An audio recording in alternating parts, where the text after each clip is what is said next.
Alors Maryse Lépée, je voudrais, déjà vous allez être la présidente d'une association qui s'appelle Ocaptif La Libération, dont vous allez nous présenter les missions, l'originalité rapidement.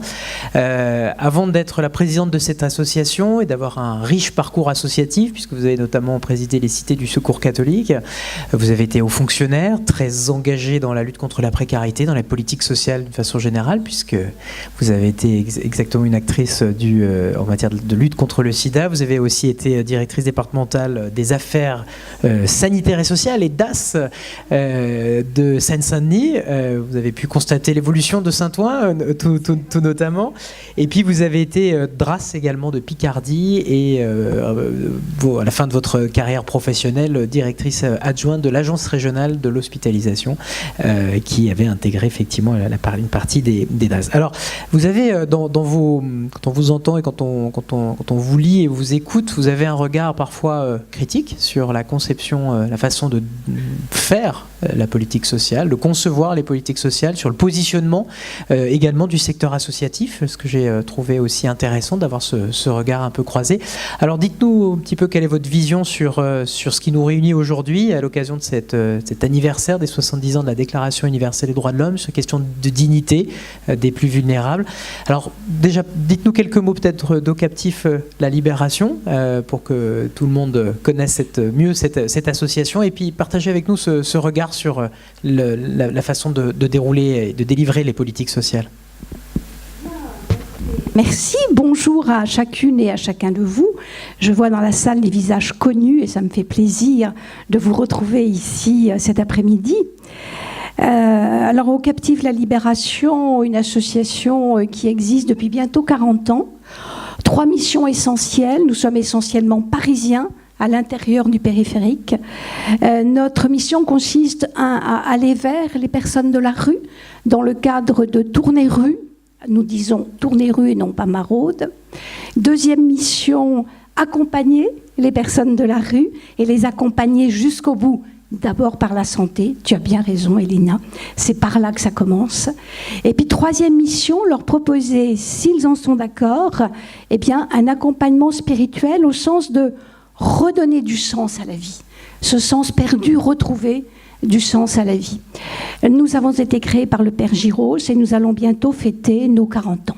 Voilà ce que l'on peut dire rapidement sur l'association Ocaptif La Libération. Je vous propose une intervention en 3 points. D'abord, vous présenter qui sont vraiment les personnes de la rue. Alors moi, nous ne disons jamais SDF, les personnes de la rue. Ensuite, comment et pourquoi réparer le lien.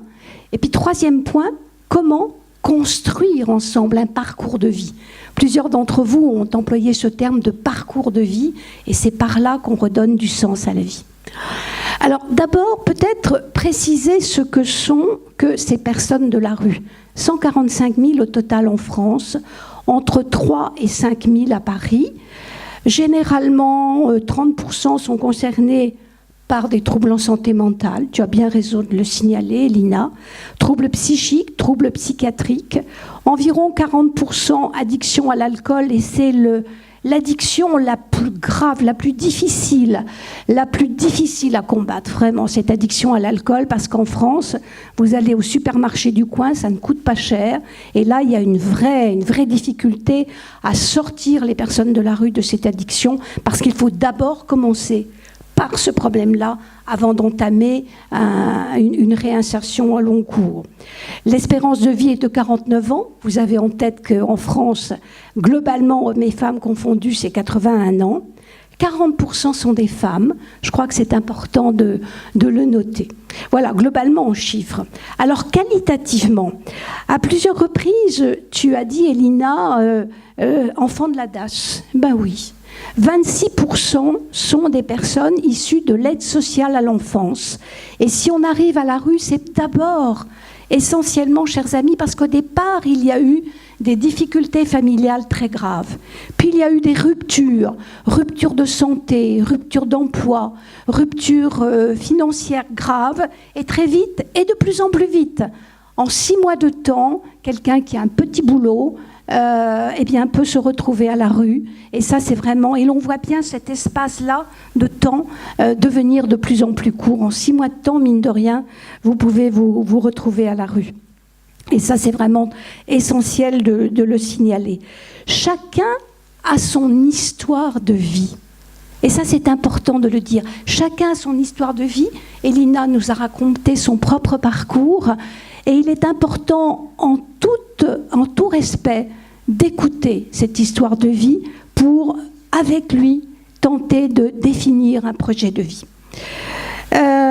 Autre caractéristique, plus vous allez rester longtemps à la rue, plus ça va être difficile de s'en sortir. Il y a une espèce d'attachement mortifère à la rue.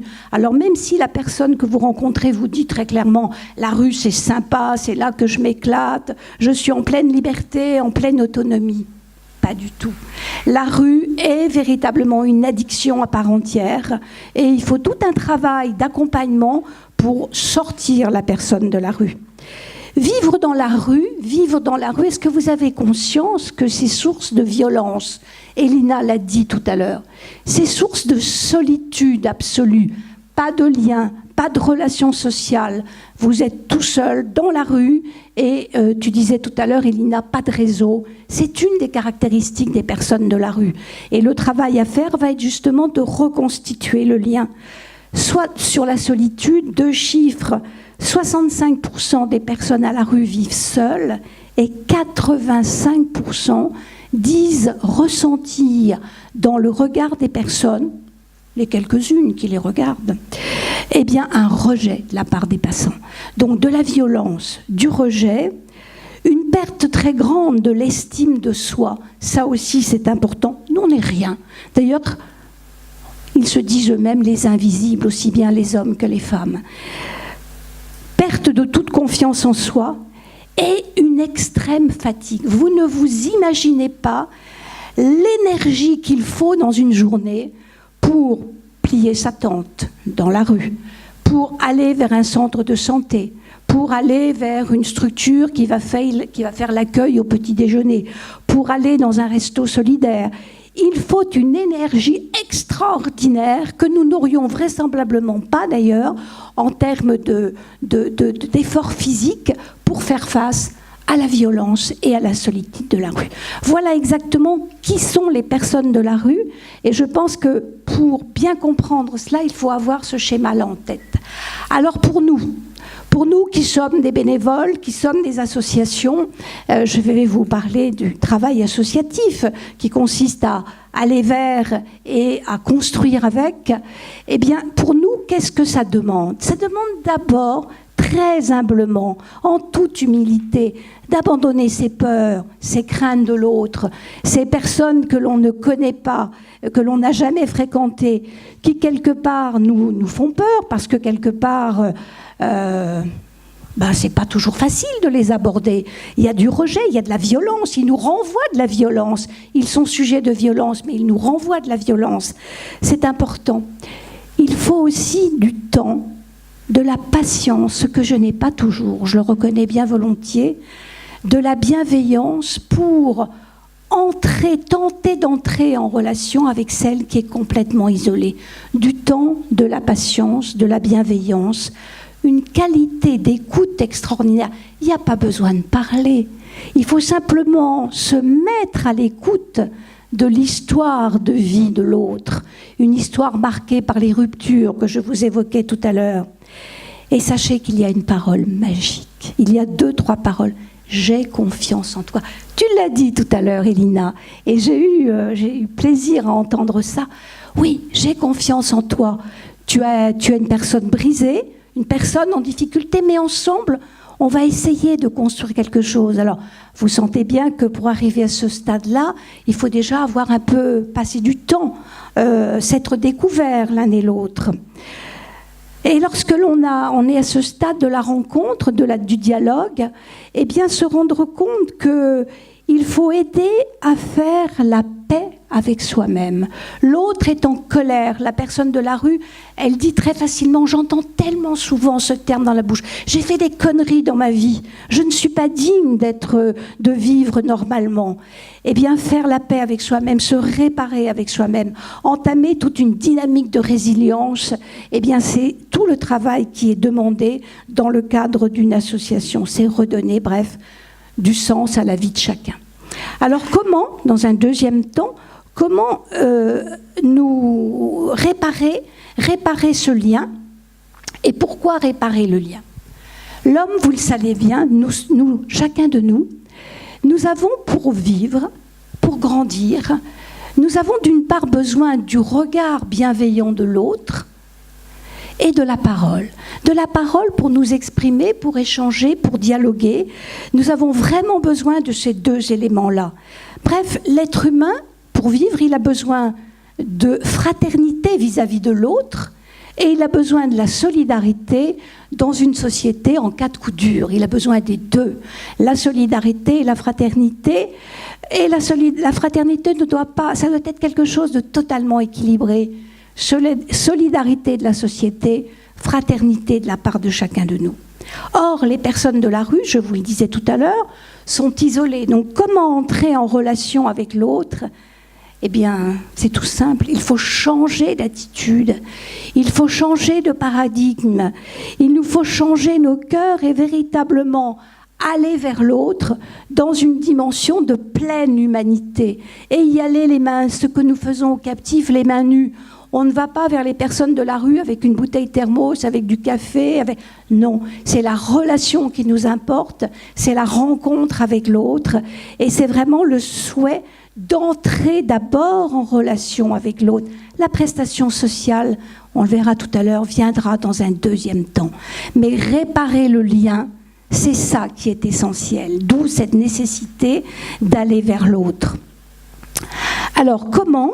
Eh bien, c'est tout à fait... Comment aller vers l'autre ?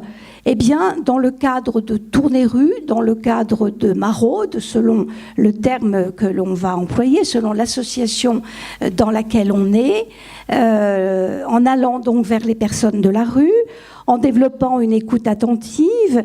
Et dans un deuxième temps, lorsque le lien existe, qu'on a réparé le lien avec la personne, il est possible alors là de les amener dans des lieux d'accueil, tu as dû connaître ça, des lieux d'accueil de jour, des espaces solidarité insertion qui sont en partie financés par la ville de Paris, il y en a 15 au total à Paris, des espaces solidarité insertion, des lieux d'accueil qui vont permettre véritablement là d'engager un travail social au long cours, qui est un travail qui va nous permettre de nous construire ensemble, et c'est le troisième point.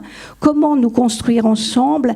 Eh bien, en permettant à la personne de s'exprimer, d'évaluer ses besoins, et c'est d'abord effectivement des besoins de santé, des besoins d'hébergement, mais vous avez bien compris que le lien est établi, la relation existe, et ça c'est vraiment tout à fait essentiel.